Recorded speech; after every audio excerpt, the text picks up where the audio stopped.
Selamat pagi para netizen dimanapun kita berada, salam inspirasi bagi kita semua. Ini menarik ya, Pak Ukroseno ini mengomentari soal persidangan Dr. Tifa begitu, sehingga keberanian Dr. Tifa mengatakan akan melakukan perlawanan dibandingkan menerima restoratif justice atau RJ begitu kan ya, atau damai dengan seorang Jokowi. Ini menandakan bahwa ya Dr. Tifa ini begitu kan ya begitu gentlenya bahkan dianggap sebagai Kartini. Jadi ini bukan sidang fitnah kata kata Pak Ukro begitu kan ya. Pak Ukro Sino ini membongkar ya kelakuan-kelakuan di mana soal kasus Dr. Tifa. Nah, soal kasus ini kenapa Majelis Hakim masih menawarkan restoratif justice? Ada apa begitu kan? Mengapa ya sekian banyak dokumen-dokumen itu hanya beberapa yang kemudian disampaikan atau dibuka kepada para kuasa hukum dari Dr. Tifa begitu, sehingga ada apa ini? Ya, kok data-data ini kok disembunyikan? Kira-kira seperti itulah kuasa hukum dari Dr. Tifa. Nah, apa yang kemudian disampaikan Pak Ukro ini menandakan bahwa bagaimana hukum yang ada saat ini. Nah, apakah terkait dengan soal Kapolda, terus kemudian kejaksaan dan sebagainya begitu kan ya?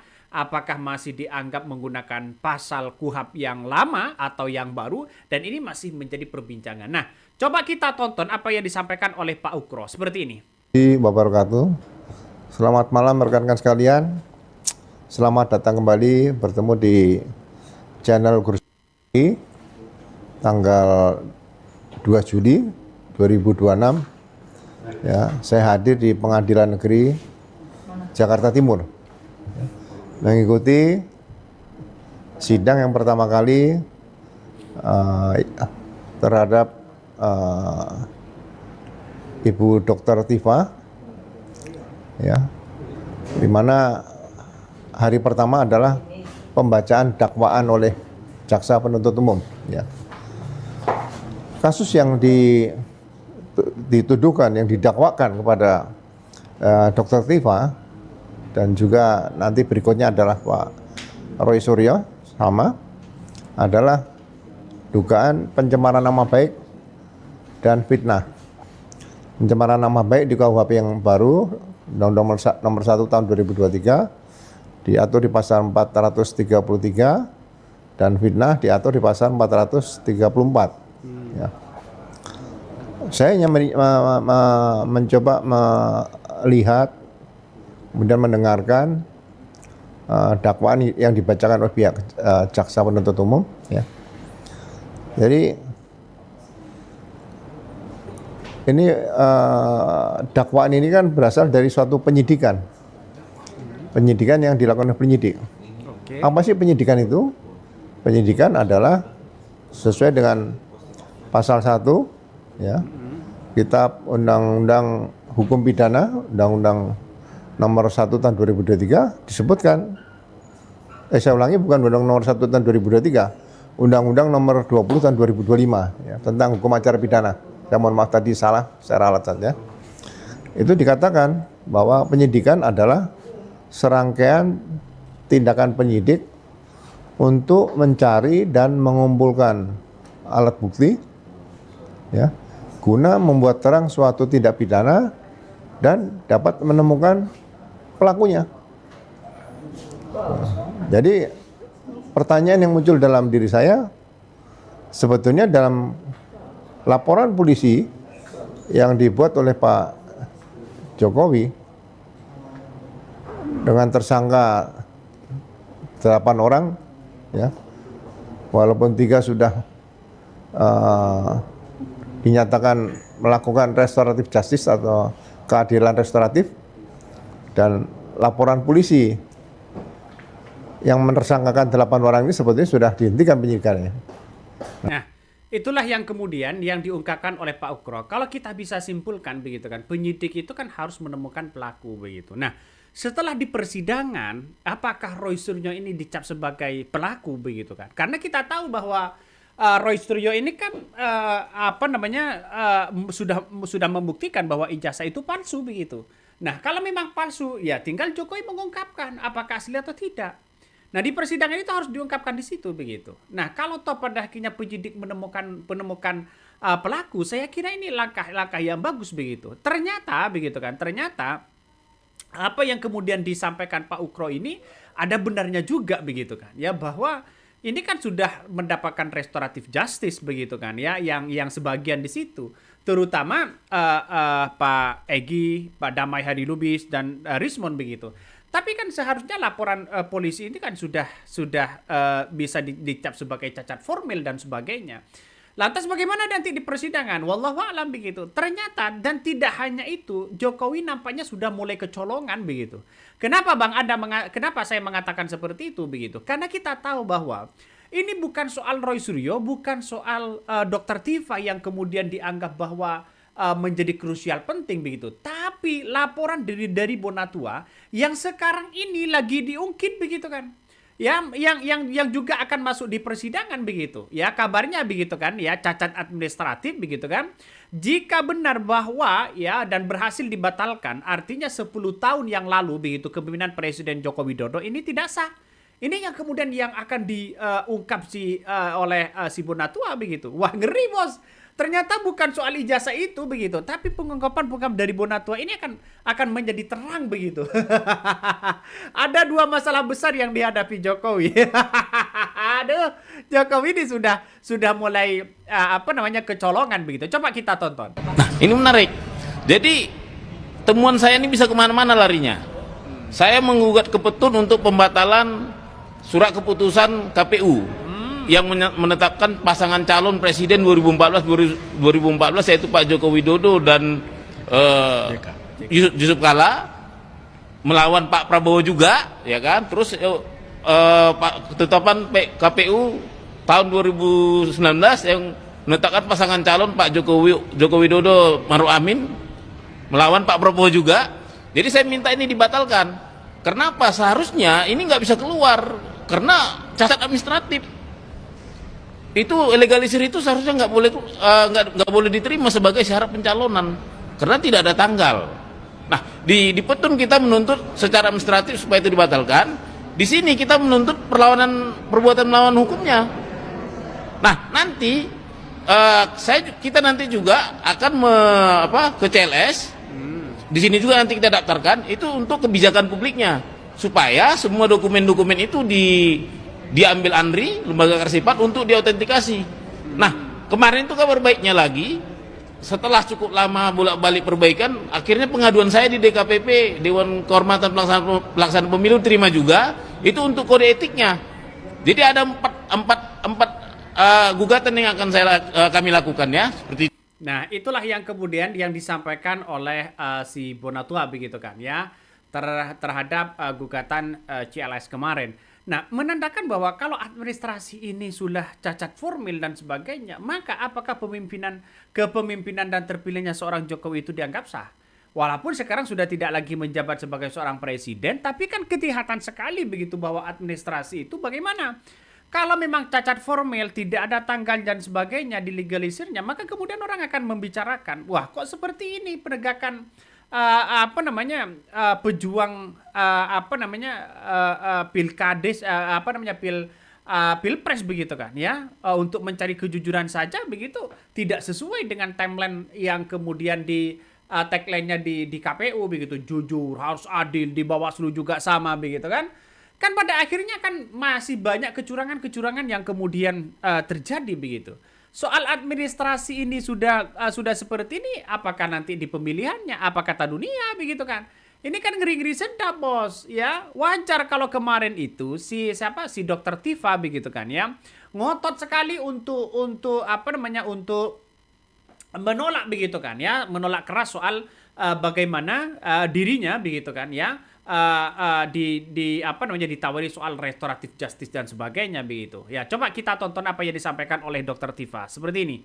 Agar Pak Joko Widodo itu membuktikan bahwa saya melakukan pencemaran nama baik, bahwa saya telah memfitnah, maka Pak Joko Widodo wajib untuk menunjukkan ijazah aslinya.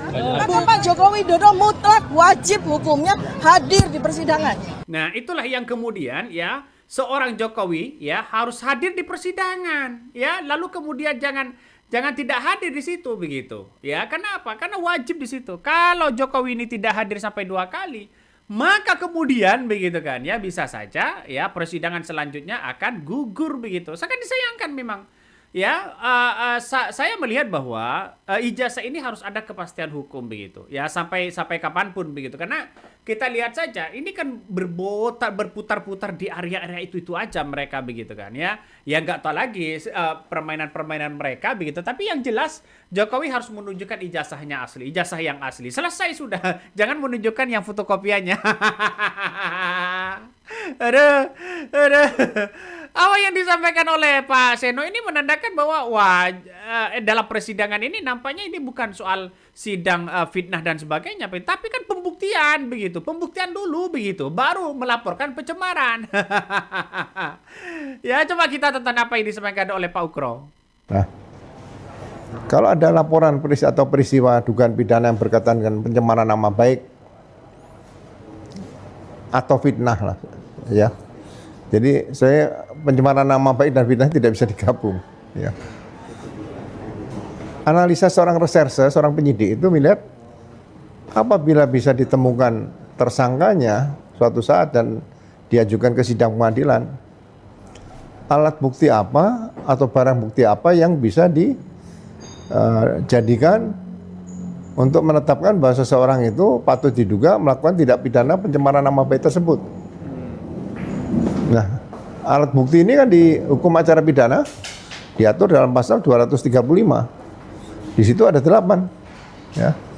Saya nggak tahu, saya masih hafal semuanya nggak, tapi ya antara lain ya keterangan saksi, keterangan ahli, surat, keterangan terdakwa, barang bukti, ya, ada bukti elektronik, ya kan?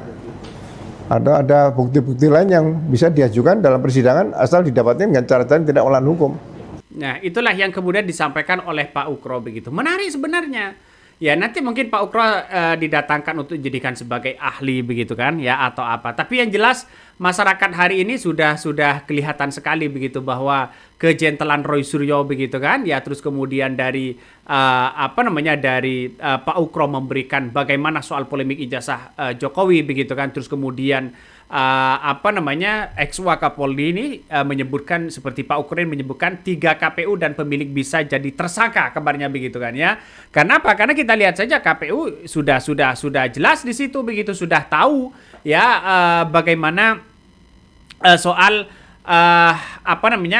kepemilikan ijazah Jokowi misalnya begitu kan ya. Itu sudah tahu begitu kan saat pendaftaran pertama begitu. Ini kan harus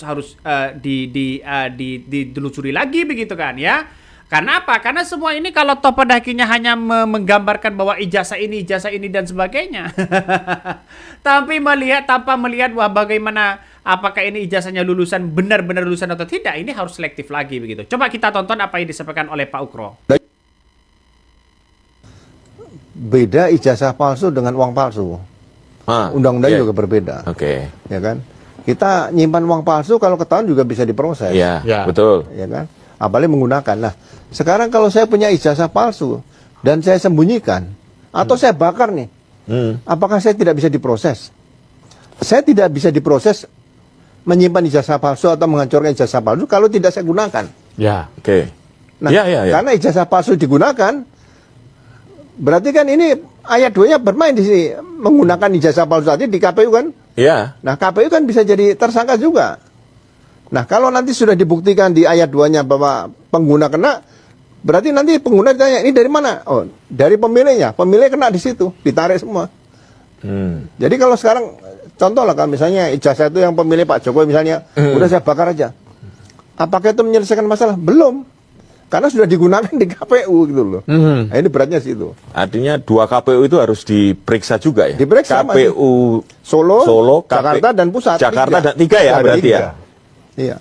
Karena itu ada aspek penggunaan. Penggunaan di situ. Untuk konsultasi pejabat publik. Betul. Jadi harusnya KPU itu sebagai penyelenggara untuk pemilihan kepala daerah, calon anggota legislatif dan presiden, atau kepala daerah tadi ya, diteliti sebenarnya bagaimana ijazah. Jangan dianggap, wah ini calon presiden, cukup sini fotokopi, nggak bisa. Pak. Nah, itu yang kemudian diungkapkan oleh Pak Ukro ya.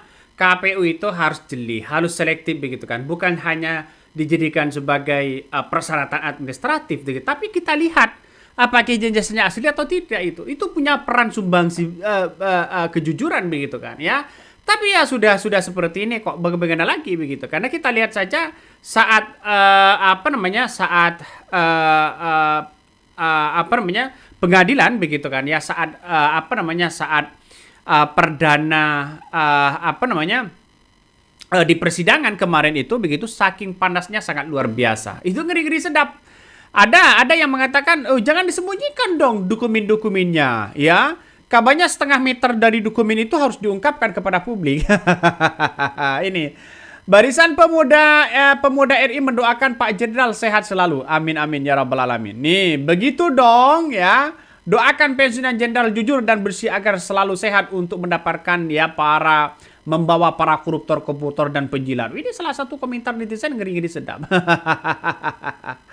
Ini menandakan banyak, mungkin hampir 60% begitu, 65% banyak yang mendukung Dr. Tifa dan Roy Suryo begitu kan ya. Ini usai sidang perdana hari ini, Dr. Tifa merespon dakwaan ya berlapis ya JPU dan tegas menolak tawaran RG damai ya dari hakim ya demi lanjut ya jalur hukum. Tim hukumnya ya protes ya belum terima BAP lengkap serta mendesak agar Jokowi wajib dihadirkan untuk menunjukkan ijazahnya. Lah makanya kalau Jokowi tidak hadir bagaimana begitu kan? Ya dijemput paksa dong.